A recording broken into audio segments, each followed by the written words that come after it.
Pemirsa, program vaksinasi telah berjalan lebih kurang 3 bulan. Telah ada 2 juta lebih warga yang mendapatkan vaksinasi dosis kedua.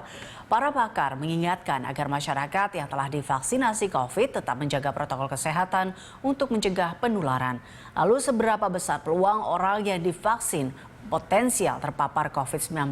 Kita sudah bersama dengan juru bicara vaksin BPOM, Lucia Rizka. Terima kasih Bu Rizka telah bergabung bersama kami.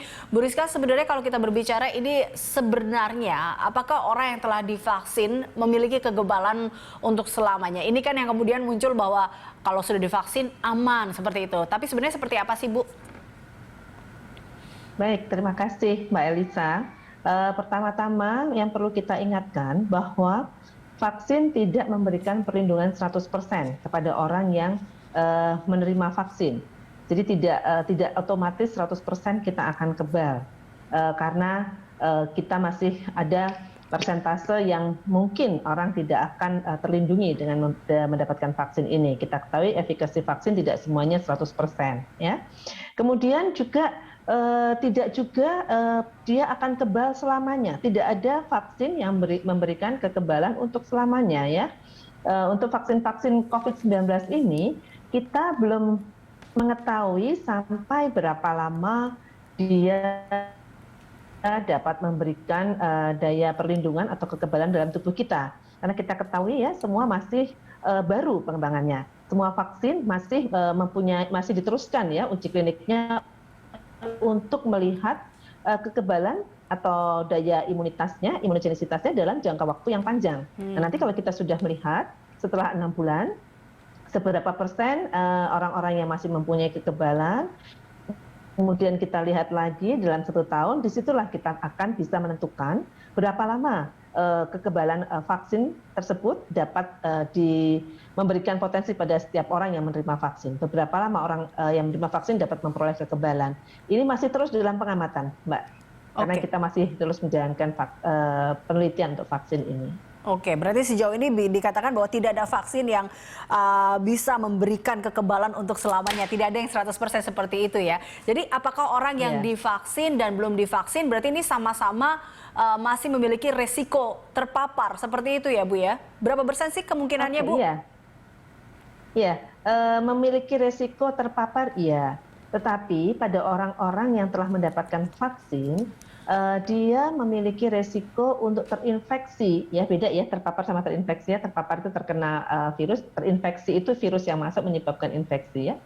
Jadi pada orang-orang yang menerima vaksin, risiko dia akan terinfeksi manakala dia terkena virus itu akan menjadi kecil ya.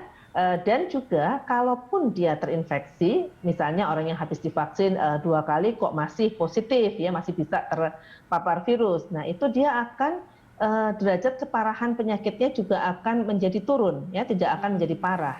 Jadi selain vaksinasi tersebut selain akan melindungi kita dari resiko terinfeksi manakala kita terpapar virus, dia juga akan menurunkan derajat keparahan dari penyakit manakala kita terpapar virus dan kita terinfeksi. Jadi manfaat vaksin ada 2 ya, selain juga mencegah kita terinfeksi manakala kita terpapar virus dan juga menurunkan derajat keparahan dari penyakit manakala kita terinfeksi. Baik, Bu Rizka, ini belakangan ini kita juga lihat banyak sekali rumah sakit yang memberikan layanan untuk mengecek antibodi pada tubuh kita.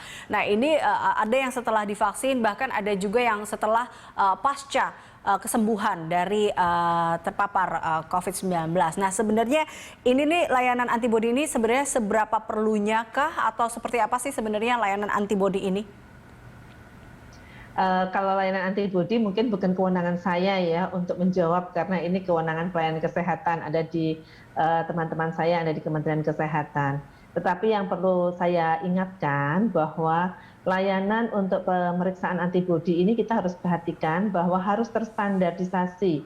Jadi tidak bisa kita melakukan pemeriksaan sendiri-sendiri ya karena harus ada standarnya. Nanti orang menginterpretasikan berbeda-beda gitu ya, karena setiap kit setiap alat pengukuran itu mempunyai cut-off point dari nilai itu yang berbeda-beda. Jadi hal tersebut tentunya nanti akan diatur oleh Kementerian Kesehatan bagaimana standarisasi untuk pemeriksaan antibodi pasca vaksinasi maupun pasca sembuh dari COVID ya, penyintas COVID. Ya, ini karena kemudian muncul rasa percaya diri yang tinggi, Bu Rizka, ketika memang pada saat setelah mengecek kemudian antibodinya masih bagus, sehingga ada yang kadang berpikir bahwa mereka tidak perlu divaksin atau dirinya tidak perlu lagi atau tidak akan terkena COVID. Nah, ini harus diluruskan sebenarnya seperti apa sih, Bu Rizka? Ya, karena sebetulnya kita pun juga belum tahu level atau kadar antibodi setinggi apa yang dia dikatakan menimbulkan daya proteksi. Ya, jadi itu baru bisa kita lihat manakala kita sudah menghitung vaksin efektivitas dari vaksin itu pada real world evidence. Manakala kita sudah menerapkan program vaksinasi, baru kita dapat menghitung daya proteksi. Nah ini jadi kita nggak tahu nih, misalnya saya dikatakan levelnya 80, terus ada yang 200, mana yang sudah dapat dikatakan mempunyai daya proteksi itu belum ada. Ya. Semua vaksin masih di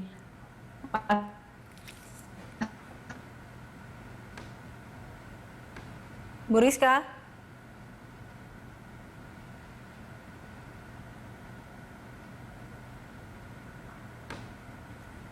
Bu Rizka?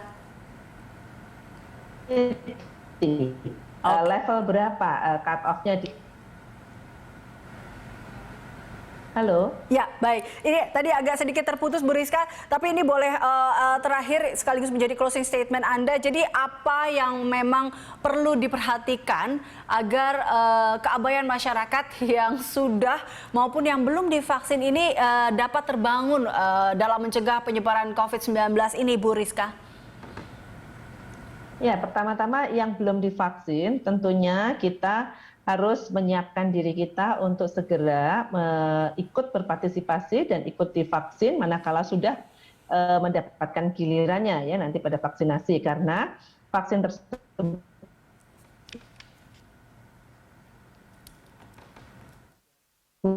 selain juga melindungi kelompok-kelompok masyarakat yang tidak memungkinkan untuk mendapatkan vaksin. Ya.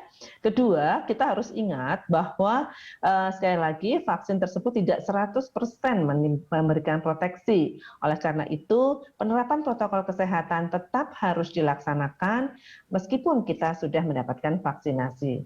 Ya, tapi sekali lagi kita mengharapkan semua masyarakat untuk berpartisipasi, untuk ikut dalam program vaksinasi, karena pemerintah dan kami sendiri di Badan POM mendapatkan tugas untuk menyiapkan vaksin yang aman, berkhasiat, dan bermutu. Itu tugas dari Badan POM.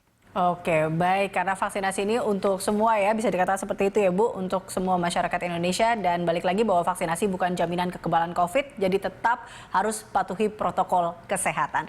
Terima kasih Bu Rizka telah bergabung bersama kami. Pemirsa, demikian perbincangan kita bersama dengan Lucia Rizka, juru bicara vaksin BPOM.